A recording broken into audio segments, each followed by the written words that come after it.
नमस्कार। चौपाल के एक और कार्यक्रम में नए मुद्दे के साथ हम लोग फिर हाजिर हैं।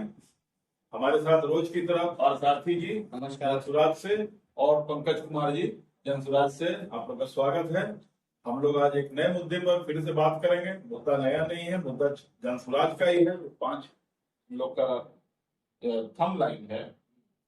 हम लोग कृषि पर, क्योंकि बिहार कृषि प्रधान राज्य नहीं है, बिहार उद्योग प्रधान राज्य नहीं है, खनिज प्रधान भी नहीं है, और हम लोग जनसुराज में जो प्रशांत जी बता रहे हैं कि हम लोग यहाँ पर कृषि से रोजगार पैदा करेंगे, जिसके कारण कि कृषि श्रम का पलायन भी रुकेगा, लोगों का प्रति व्यक्ति आय बढ़ेगा, कमाने के लिए बाहर नहीं जाना पड़ेगा। आपको कैसा लगता है पंकज जी, क्या ऐसा होगा कि बिहार में लोग कृषि को लेकर उत्सुकता रहेगी?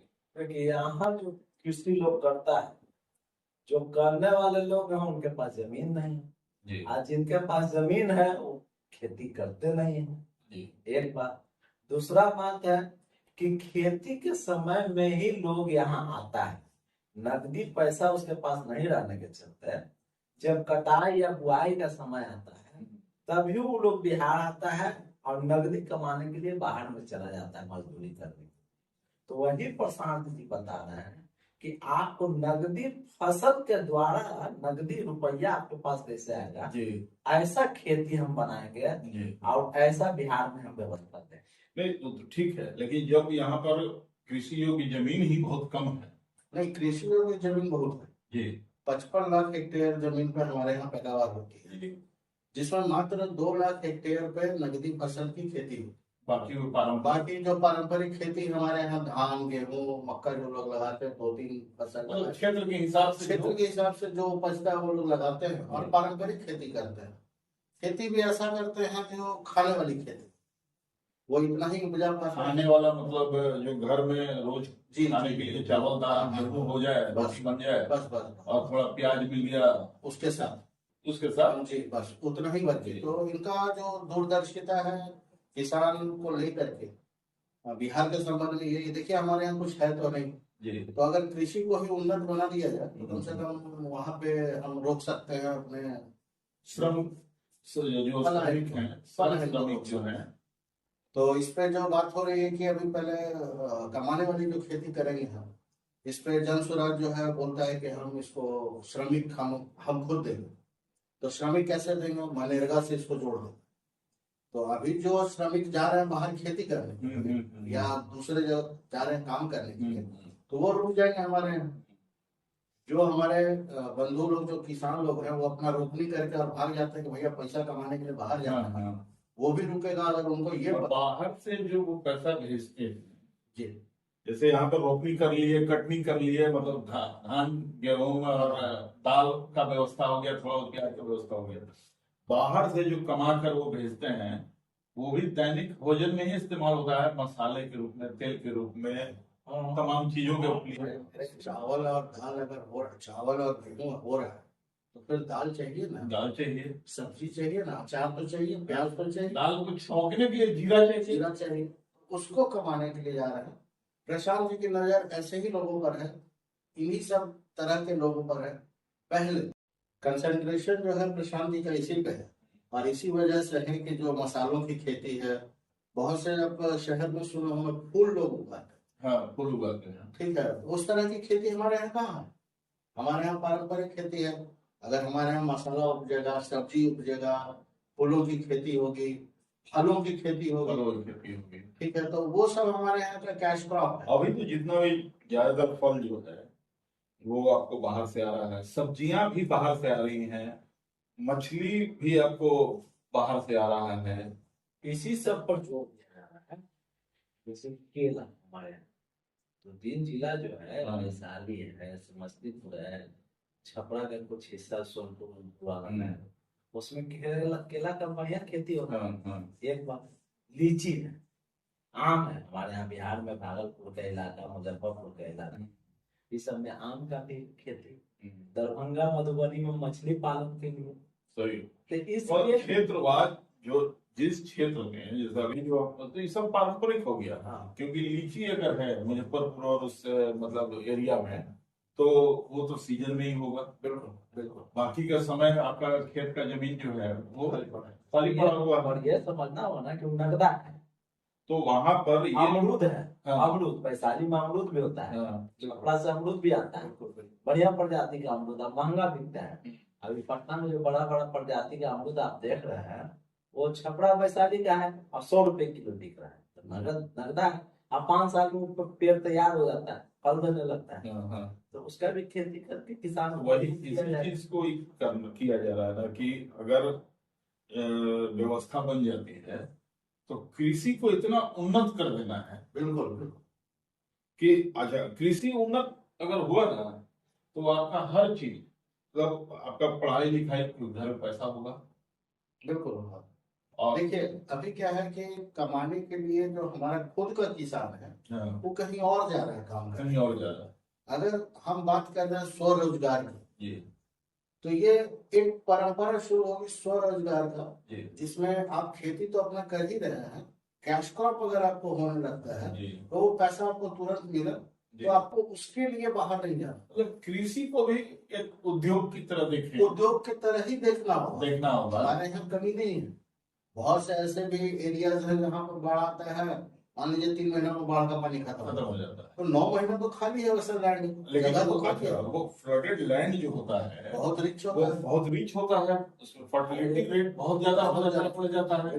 हर एक साल उस खेत में नया मट्टी आ जाता है। नया मट्टी आ जाता है जो उसके कारण अच्छा बाढ़ की रोकथाम के लिए भी एक कार्यक्रम है बिल्कुल है। कि जो सिंगल ग्रिड बनेगा हाँ, जो बाढ़ के पानी को कंट्रोल करके साउथ की तरफ ले जाएगा, सेंट्रल में लाएगा। सेंट्रल वाला भी तो है। इससे जो बर्बादी हर साल अरबों रुपया करोड़ों का नहीं, लूट है बस, बर्बादी नहीं, इसको लूट बोल। ये सिर्फ बाढ़ के समय, और बाकी के समय में जो कोसी भराओ और कोसी खाली करो वो जो लूट चल रहा है। ये तो हम लोग 82 से देख रहे हैं। 82 से 50 साल हम लोग जब से 50 साल से है तो अगर बात करिएगा तो आप पूरे इसके बाद संदर्भ आपके देखने से तो होगा नहीं। तो कल कोई बच्चा जो पैदा होगा वो बोलेगा कि हम तो बिहार में जो जल सुराज की सरकार देखेगा तो बोलेगा हम तो जंगल राज देखे ही नहीं। जंगल देखे ही नहीं। तो उससे भी मतलब है ना कृषि को इस स्तर पर ले जाने के लिए कैसे लग रहा है कि आपको लोगों को पहले जागरूक भी करना होगा। देखिए लोगों को जागरूक खुद हो जाए, बहुत ज्यादा जागरूक। जहाँ किसान को ये पता चला कि हमको जो मजदूर मिल रहा है खेती के लिए, हाँ, और अगर हम कैश क्रॉप लगाएंगे, नगदी खेती करेंगे, हाँ, तो सरकार मेरी मदद करेगी, किसान खुद आगे बढ़कर आएंगे कि भैया हम। बहुत सारे किसान अमूमन मतलब जिन पर जमीन है भी ना बृहद स्तर पर खेती नहीं कर पाते नहीं कर पाते, क्योंकि उनके पास उतना पूंजी नहीं है। दोनों चीज है, पूंजी भी नहीं है, और यहाँ का जो सामाजिक ताना बाना है जिस तरह का, गांव से लोग चले जा रहे हैं दूसरी जगह खेती करने को। इसी के लिए चले जा रहे हैं ना क्योंकि यहाँ आपके पास पूंजी नहीं है, जिनके पास जमीन भी अगर है तो वो श्रमिक रख नहीं रहे हैं। लेकिन अगर मनरेगा को इससे जोड़ दिया जाए कृषि से। बिल्कुल। और मनरेगा का हाल ये है बिहार के अंदर, आपको एक आंकड़ा बताते हैं, 100 में 39 ही लोगों का हम इस्तेमाल कर पा रहे हैं, बाकी 61 लोगों को हम वापस भेज दे रहे हैं कि ना हम काम नहीं करा पा रहे हैं। तो ये हमारे जैसे गरीब प्रदेश के लिए दुर्भाग्य की बात है कि मनरेगा का भी हम लोग 100% यूटिलाइजेशन नहीं कर रहे, उसका फंड रखते हुए भी लैप्स कर जा रहा है। 61% हम लोग वापस कर दे रहे हैं। ये तो इससे ज्यादा दुर्दशा और कुछ नहीं हो सकता है कि अगर पैसे की रोना होती तो समझते कि भाई पैसा नहीं है, फंड होते हुए भी आप खर्च नहीं कर पा रहे हैं। आपको योजना ही नहीं है तो खर्च करिए, प्लान नहीं है, नीति नहीं है, नीति दूरदर्शिता नहीं है, दूरदर्शिता आपका रोड मैप नहीं है। गांव के बाहर पोखरा ओखरा खुदवा दिए, भी आधा खुदवा है जैसा खुदवा है। मतलब कभी लोग के सोच में भी नहीं आया कि जो किसान बाहर से श्रमिक नहीं ले पाने के कारण खेत को खाली छोड़ दे रहा है। नहर, तो अगर नहर का कल्चर हमारे यहाँ खत्म हो गया। एकदम नहीं है। हमारे यहाँ जो पीछे खेती होती थी नहर के द्वारा होती थी, वो नहर आज कहाँ है? किताबों में है सर, पेपर में है, फाइल में है, फाइल में है। फाइल में है। अगर बाढ़ को उस पर नहर की तरफ से जोड़ा जाए, जो हम लोग बाढ़ की बात कर रहे हैं कि ग्रिड बना करके उसको एक साथ कर दिया, नहर में पानी रहना खेती सालों भर होगा, हाँ, क्यों नहीं होगा? आखिर दूसरे प्रदेशों में तो ऐसे ही होता है ना, नहर तो सालों भर उसमें पानी रहता है। बिल्कुल रहता है। तो खेती होगा, पैसे आएंगे, तो वो भी अपना समाज में रहेगा, अपने बच्चों के साथ रहेगा, परिवार के साथ रहेगा। तो एक चीज तो ये बढ़िया लग रहा है कि जैसे देखिए, देखने में भले लग रहा है कि सिर्फ लोग मनरेगा मनरेगा कर रहे हैं, लेकिन अगर देखा जाए तो मनरेगा की सोच जो थी वो अब धरातल पर है। तो यहाँ हम लोग खुद प्रशांत जी से सुन लेते हैं कि वो क्या कह रहे हैं। बिहार में 100 में 60 आदमी के पास एक धूर जमीन नहीं है। ये आंकड़ा याद रखिए।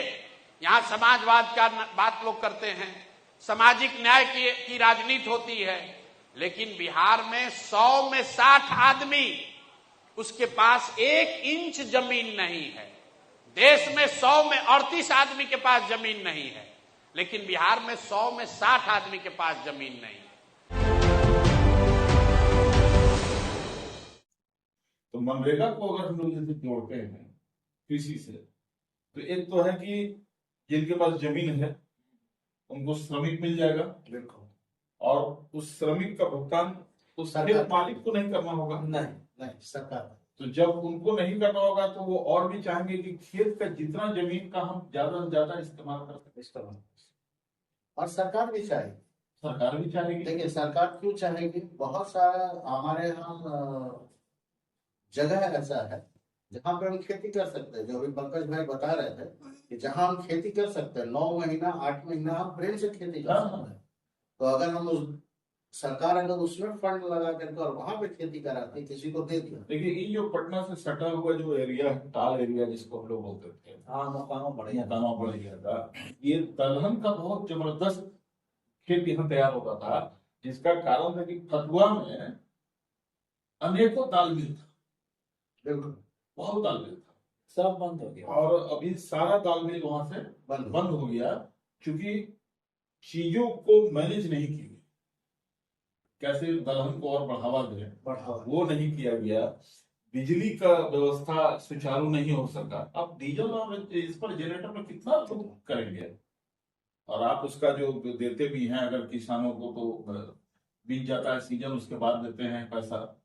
तो पहले ये क्षेत्र, अच्छा वहां से आगे बढ़ जाइए, तो जैसे जैसे आप आगे बढ़ते हैं बॉर्डर की तरफ, पश्चिम बंगाल और ये सीमांचल की तरफ, मक्का की खेती बहुत मक्का, तो लगभग हर सीजन में वो लोग मक्का ही करते हैं। मक्का कैश क्रॉप में आता है, लेकिन उसका भी बेहतर इस्तेमाल हो सकता है। अगर मक्का की बात करें तो हमारे यहाँ जो ट्रेडिशनल मक्का होता है, इसके अलावा भी 2 तरह का मक्का होता है। जैसे बेबी कॉर्न और स्वीट कॉर्न। हमारे यहाँ कल्चर नहीं है। और मजेदार बात, हमारे यहाँ जो ट्रेडिशनल मक्का होता है वो 3 महीने में होता है। 3 महीने से 100 दिन, 101 दिन, 105 दिन लगता है। 90 दिन से 105 दिन में बोलता तैयार होता है। बेबी कॉर्न 45 दिन से 60 दिन में तैयार होता है। आधा, मतलब चाहे तो एक सीजन में, और जो नॉर्मल मक्का का सीजन है, उस सीजन में 2 साइकिल चल सकता है आराम से। नहीं, और मक्के की खेती की एक और सबसे बड़ी विशेषता है, आप सालों भर कर सकते हैं। अगर आप उसको पानी का हिसाब किताब लगाते हैं, स्रोत लगाते हैं, तो आप सालों भर मक्के की खेती कर सकते हैं। और आपका ये दोनों ज्यादा दाम में बिकता है, स्वीट कॉर्न और बेबी कॉर्न। तो ये जो ट्रेडिशनल खेती है, आमद भी बढ़ेगी बहुत ज्यादा। अरे आमद बढ़ेगा, आपका लिविंग स्टाइल चेंज हो जाएगा, आपका लिविंग स्टैंडर्ड चेंज हो जाएगा, आपका गांव का समाज बदल जाएगा। उसमें तीसरा बात और है कि मक्का का जो डांट होता है और उसका पत्ता काट को मवेशी को दीजिएगा, तो मवेशी भी ग्रामीण इलाका में जो है। और इससे देखिए, अब इससे बात और भी चल रही है कि टेक्नोलॉजी ऐसा आ गया है, उसका जो पत्ता है, गांठ है, जो डंठिल है, उसका जो इस्तेमाल है, उसका जो पत्ता है ना, उसका आपको प्लेट और कप बन रहा है। बताइए, जब बृहद स्तर पर और संगठित तौर पर अगर मक्के की खेती शुरू हो जाएगी, कुटीर उद्योग के इसमें, तो कुटीर उद्योग का भी बढ़ावा आएगा। फिर पत्तों का इस्तेमाल लोग प्लेट और कप, गिलास तक बन रहा है उसका, लेकिन हमारे यहाँ नहीं बन रहा है। देखिए, विजन होगा तो हमारे पास बहुत काम है। हम आखिर दूसरे जगह से तो खरीद ही रहे हैं अमित भाई, कहीं ना कहीं से तो हम खरीद रहे हैं जी। तो ये काम हम खुद क्यों नहीं कर सकते? क्या हम यही नहीं है, आपको सीमांचल से चले मिथिलांचल में मखाना, मखाना, उसी मखाना का मतलब जो किसान है उनको फायदा नहीं हो रहा है। अभी एक मखाना बोर्ड बना दिया गया और उसमें बाहर के लोगों को शामिल कर दिया गया कि अब आप यहाँ से दोहन शुरू कीजिए, यहाँ से मखाना खरीदिए सस्ते दाम पे और उसको 5 गुना 6 गुना मतलब 1500 और 2000 रुपए किलो बिक रहा है मार्केट में, ऑनलाइन मिल रहा है। कहाँ मखाना बोर्ड का तो हम अभी तक कुछ देखे भी नहीं कि बिहार में कुछ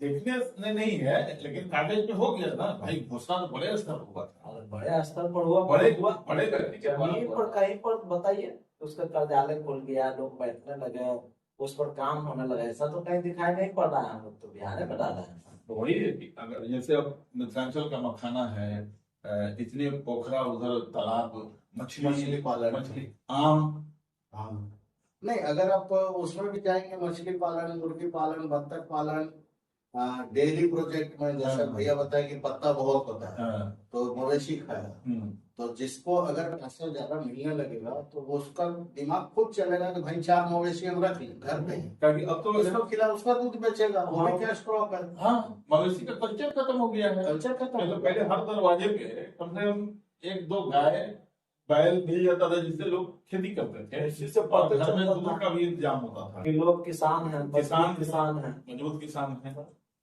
तो ये सब चीज है, अगर ये व्यवस्था जो बदलती है नवंबर में बदलेगी और बदलेगी निस्संदेह बदल रही है, तो सिर्फ व्यवस्था नहीं बदलेगी, बदलेगी यहाँ के लोगों की दिनचर्या और उनका घर द्वार। जब उनके घर में इसी खेत से आमद आने लगेगा, पैसा नगद आने लगेगा। हम लोग अगली वीडियो में फिर एक नए मुद्दे पर चर्चा करेंगे। पार्थसारथी भैया और पंकज कुमार जी, आज के लिए नमस्कार। नमस्कार। जय बिहार। जय बिहार।